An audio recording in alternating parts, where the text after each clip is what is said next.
Have you ever found yourself trapped in thought, playing out the same conversation over and over, imagining every possible outcome, worrying about what might happen next or regretting what already has?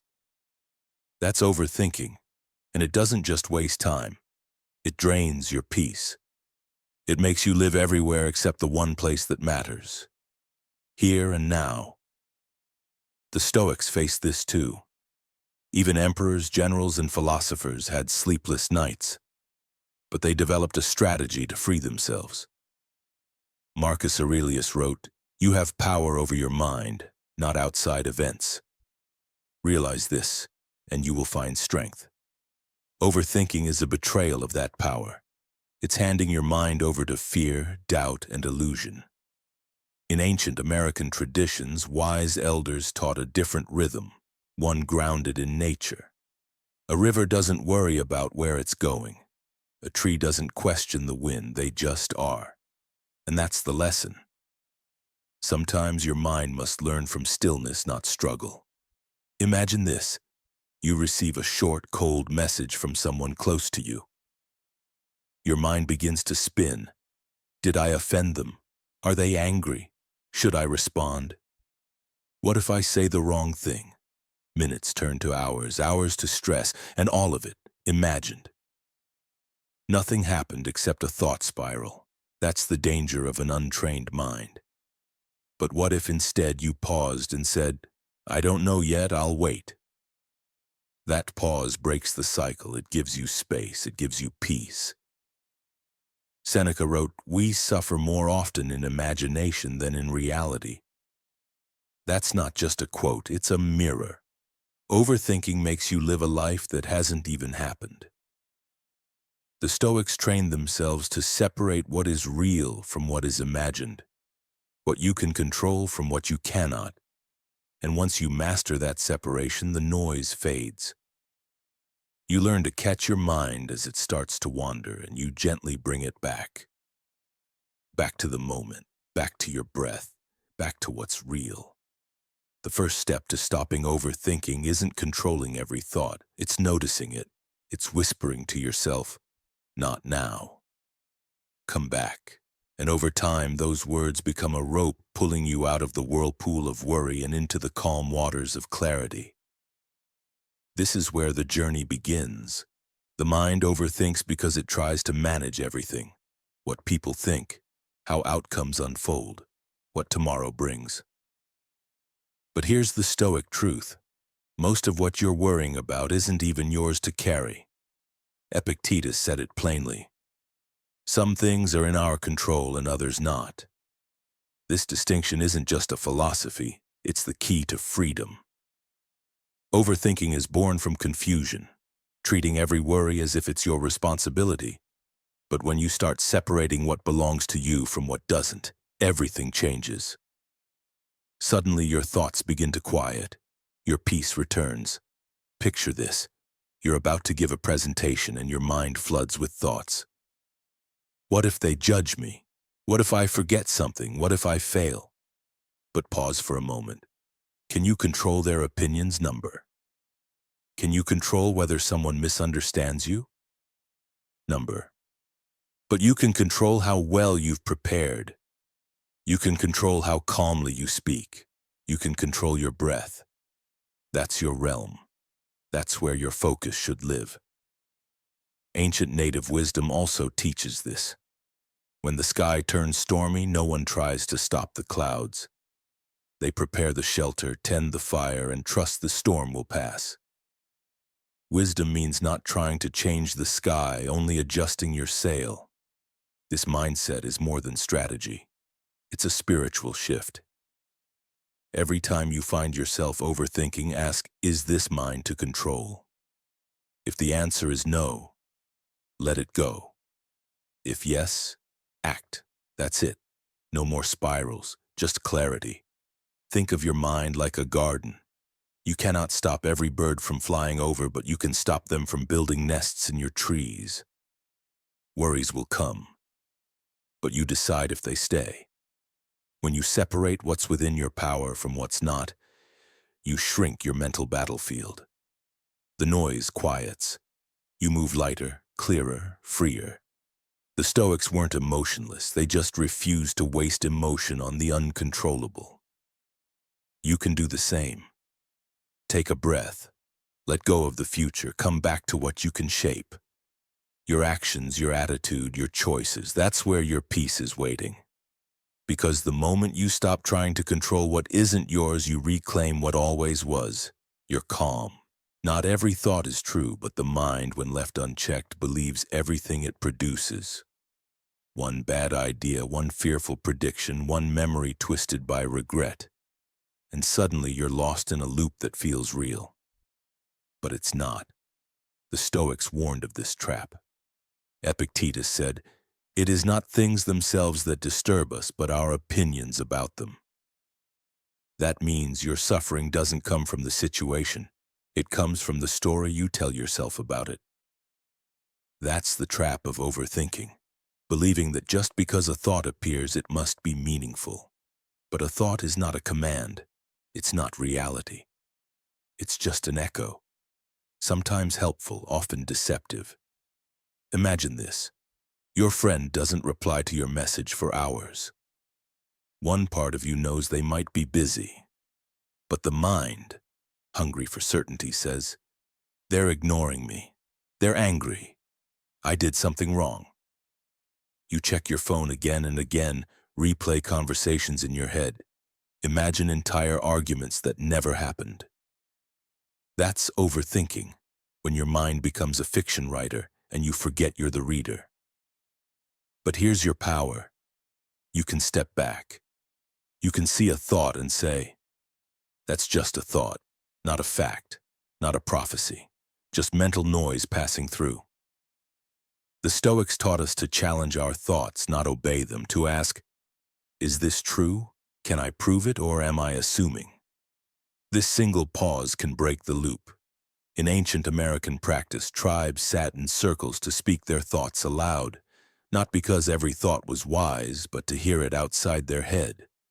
Speaking it made it real enough to test. Some thoughts were kept. Most were released like smoke. You can do the same. Write it down. Speak it out. Then decide, does this serve me? If not, let it go. Overthinking thrives in secrecy. It hates inspection. Because when you shine the light of truth on a thought, it either grows stronger or disappears. And most disappear.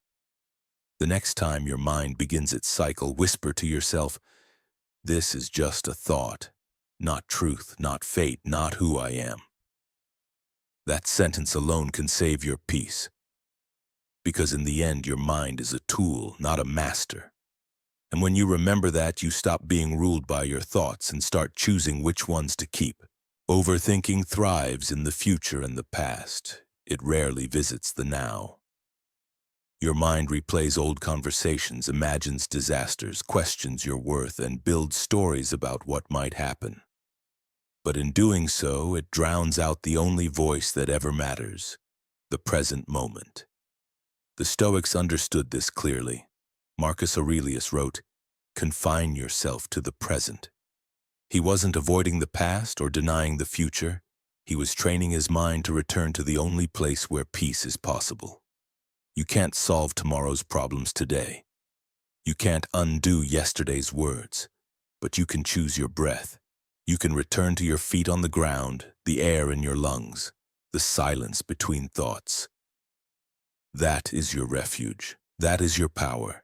Imagine you're waiting for an important reply, maybe a job, a message, an apology. Your mind begins its loop. What if they don't respond? What if they didn't like me? What if this ruins everything?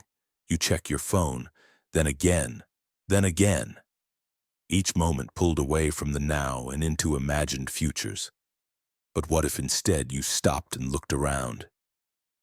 Felt the breeze through the window, noticed the sound of birds, watched a beam of sunlight move across the floor.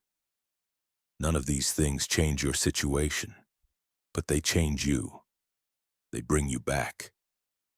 Ancient American wisdom taught the same truth. When a young warrior grew restless, elders would send him into the forest alone, not to find answers, but to listen. The rustle of leaves, the silence of the woods, the feeling of earth beneath his feet. These were his teachers. The present moment has always been the great healer. It doesn't speak in words. It speaks in sensation, in breath, in stillness. And every time you return to it, you weaken the grip of overthinking. You prove to your mind that you don't need constant answers to feel okay. You only need presence. When the thoughts come racing, pause and whisper, "What's real right now?" Your breath? That's real. The sound around you? That's real. The thought? Maybe. Maybe not. Don't trust the thought more than the moment. Come back, again and again, because every return is a victory, every moment reclaimed is a step out of the maze, and soon the present will stop being a place you visit and become the home you never leave. Somewhere along the way, we were taught that every problem must be solved by thinking it through. That if we just analyze it enough, loop it enough, examine every outcome, we'll find peace. But the Stoics taught the opposite. They knew that many of life's problems cannot be thought through. They must be let go of. Marcus Aurelius once wrote, "Don't waste the rest of your life speculating about others. It does not benefit you." In other words, overthinking is not problem solving. It's problem living. And you don't owe every thought your attention. Sometimes the best decision isn't made in thought, it's made in stillness. Ancient American wisdom carried this lesson too. Elders would say, "When the trail is lost, sit down. The path will find you. Not every moment needs movement. Not every feeling needs fixing. Some need patience, space, time." Imagine you're in a conflict with someone you care about. You replay their words, their tone, your response.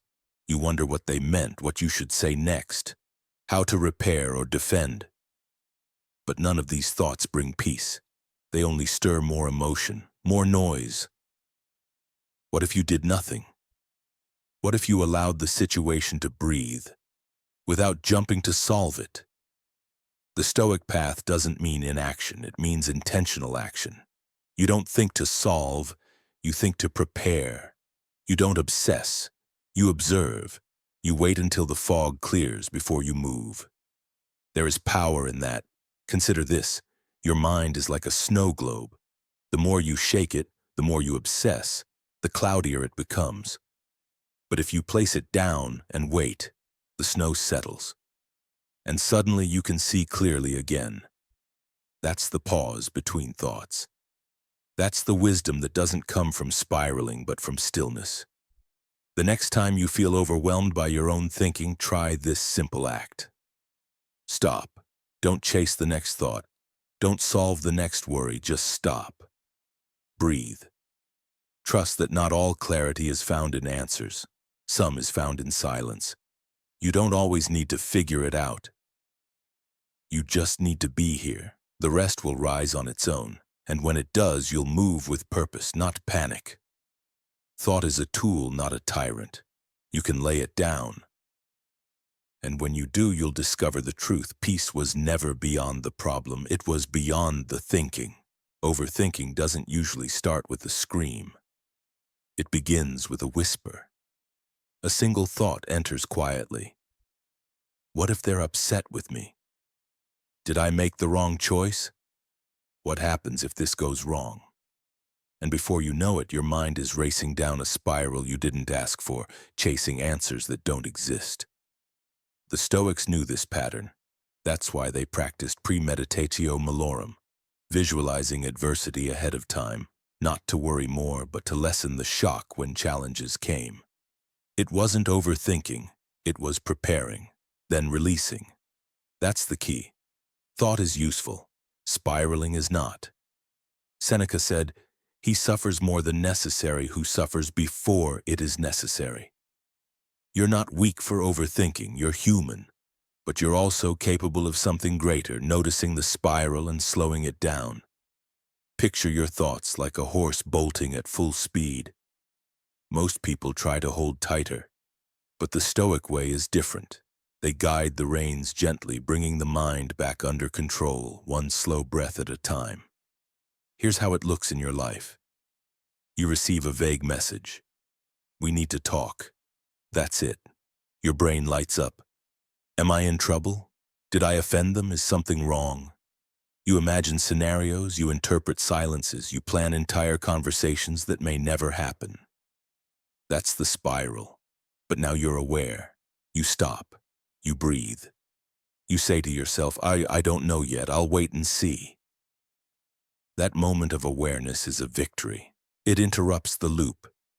It gives you space to return to the present. Native American traditions also taught this form of inner tracking. When the mind wandered, elders didn't scold, they guided. They sat by water or fire and waited for the thoughts to calm on their own. Slowness was sacred. Silence was medicine. You can practice this too. When your mind begins to spiral, don't fight it. Notice it, label it. This is a spiral. Then breathe. Slow your voice. Slow your body. The mind follows the body's rhythm. Calm the breath and the thoughts lose momentum. Over time, this awareness builds strength. The spiral won't stop appearing, but you'll stop falling into it. You'll watch it pass like a storm, and in its place, calm will return. That's not magic. That's mastery. That's the Stoic strategy. You lie down. The lights are off. The world is quiet. But your mind, it won't stop. Every thought you avoided during the day shows up now. Louder, sharper, more urgent. Regrets, what-ifs, conversations that went wrong, futures that haven't happened yet. Sleep slips away, stolen by your own thinking. The Stoics faced long nights, too.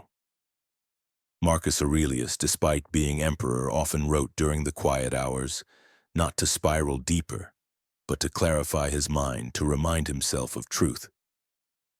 He wrote, "If you are distressed by anything external, the pain is not due to the thing itself, but to your estimate of it." That's the key. Your thoughts are not the problem. Your belief in them is. You think sleep will come once the problem is solved, but the problem is the thinking itself. The more you try to outthink your mind, the louder it gets. That's when you must do something radical, stop solving. Ancient American wisdom embraced night as sacred. The dark wasn't a time for action, it was a time for surrender. Elders told stories by firelight not to analyze but to soothe. The point was not clarity, it was comfort. You need that too. Not more answers, more stillness, more softness. Imagine this. It's midnight and your mind is racing. You sit up, grab your phone, search for solutions. But nothing helps. That's because the mind doesn't want resolution, it wants movement.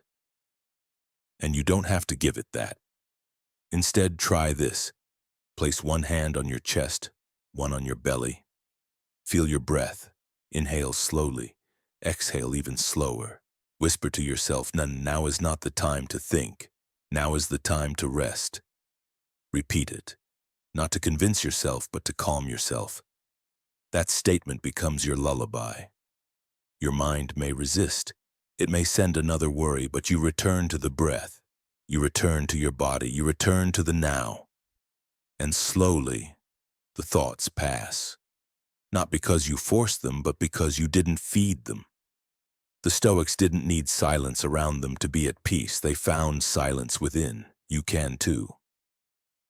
When your thoughts come at night, let them come, but don't follow, don't argue, don't solve, just rest, just breathe. Let sleep be your act of defiance, your rebellion against the noise, and your return to calm. Most people believe they are their thoughts. I'm anxious, I'm overwhelmed, and I'm broken, as if every mental whisper defines who they are. But Stoicism offers a powerful reminder. You are not your mind. You have a mind. You are the observer, the witness, the space behind the storm. Marcus Aurelius wrote, "The soul becomes dyed with the color of its thoughts." That doesn't mean thoughts are reality. It means that if you're not careful, your mind will paint your world with worry. But when you realize that your thoughts are clouds, not the sky, you gain power. Not by changing the thought, but by stepping back from it. Ancient American teachings mirrored this truth. Shamans would guide people into nature not to escape their mind, but to see it from a distance, to watch it like a passing animal, not as self, but as something separate. Imagine this. Your mind says, "I'll never succeed." In the past, you believed it. You wore it like armor. But now pause. Step back. Say, "That's an old thought, not a fact." You feel doubt, but you name it. Doubt is here. Not "I am doubting." Just doubt is here. That small shift creates space. Space is everything. Space means choice, and choice means freedom. The Stoics used writing as a tool to create this distance. They didn't write to be clever. They wrote to get thoughts out of their head and onto the page where they could be seen, questioned, released. You can do the same. Take a journal. Write the thoughts exactly as they are, ugly, raw, repetitive. Then read them like you would a stranger's words. Ask, would I believe this if someone else said it? If not, let it go. You are not your fear. You are not your worst-case scenario. You are the one seeing it. That awareness turns noise into silence, chaos into clarity. Over time, this becomes your superpower. A thought appears, and instead of reacting, you smile. "I see you," you say, "but you're not me." That's detachment, that's power, that's peace. Your mind is a storyteller, but you don't have to believe every story. Just listen, watch, and decide who you really are. Because in the end, the goal isn't to stop thinking, it's to stop being ruled by it. The overactive mind is complicated. It jumps from thought to thought, building webs of worry that grow with every detail. But the Stoic mind seeks simplicity. It doesn't ignore life's challenges. It strips them down to their core. Marcus Aurelius asked himself daily, then what is the nature of this thing? In doing so, he cut through fear, pride, confusion, and reached clarity. Simplicity isn't just a way to live, it's a strategy to think. Overthinking thrives in clutter. It multiplies when you try to manage every outcome, please everyone, predict the future, or fix the past. But clarity is born when you return to what's essential, what's real, what's now. Ancient native teachings echoed this wisdom. Life was guided by the seasons, the stars, the land, not forecasts and hypotheticals. Decisions were made from what was in front of you, not what could go wrong.